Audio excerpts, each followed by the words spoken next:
Jadi saya yang baju putih turun dikit Mas. Kepada PGPI, Persekutuan Gereja-Gereja Pentakosta Indonesia yang telah bekerja bersama selama 5 tahun ketika kami bertugas di Jakarta, khususnya di bawah kepemimpinan Bapak Pendeta Jason ketika itu memimpin di Jakarta. Dan saya mengucapkan selamat karena Bapak Pendeta Jason terpilih menjadi Ketua PGPI Nasional yang baru saja dilakukan musyawarahnya.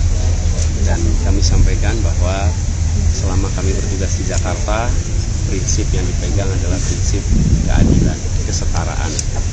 Semua fasilitas yang disiapkan setara untuk semua. Dari mulai berbicara tentang pembiayaan, di mana waktu itu ada program BOTI, bantuan operasional tempat ibadah, itu diberikan kepada semua tempat ibadah, semua agama. Kemudian juga untuk para pekerja-pekerja keagamaan di rumah-rumah ibadah. Lalu juga terkait dengan perayaan hari-hari besar, di mana semua diberikan kesetaraan. Dan ini juga semangat yang kami akan bawa ke tingkat nasional, supaya kerukunan, kedamaian itu ditopang dengan adanya rasa keadilan. Yang sering saya sampaikan bahwa persatuan yang sesungguhnya adalah persatuan yang ditopang dengan hadirnya rasa keadilan dan perlindungan untuk semua. Negara melindungi semua, negara memandang seluruhnya sebagai warga negara yang memiliki hak yang sama untuk mendapatkan perlindungan. Dan 5 tahun di Jakarta kemarin, 5 tahun yang teduh, tenang, damai, itu karena kerja bersama yang luar biasa. Bukan kerja satu orang, ini kerja bersama-sama yang luar biasa. Dan saya ingin sampaikan terima kasih kepada Bapak Pendeta Jason, juga di sini ada Bapak Pendeta Sepak Supit yang sudah terlibat langsung dalam kita menjaga kerukunan. Silakan Pak Pendeta. Jadi adik-adik, teman-teman, kehadiran Bapak Anies Rashid Baswedan. Apa saja Pak kontribusinya Pak Anies selama menjabat Gubernur DKI Jakarta? Saya seorang tokoh agama, tentu dari saya melihat dari sisi kerukunan antar umat beragama dan keberagaman, moderasi beragama. Kalau saya tidak salah, beliau mendapat Harmony Award dari Kementerian Agama Republik Indonesia, membuktikan selama kepemimpinan beliau Jakarta aman, damai, dan berkeadilan. Dan otomatis indeks kerukunan, indeks kerukunan itu demikian baik untuk Jakarta. Itu kami rasakan sebagai pemimpin agama di Kota Jakarta. Pak, ada permintaan khusus nggak dari PGPI ketika kalau nanti Bapak Anies terpilih sebagai Presiden 2024 nanti?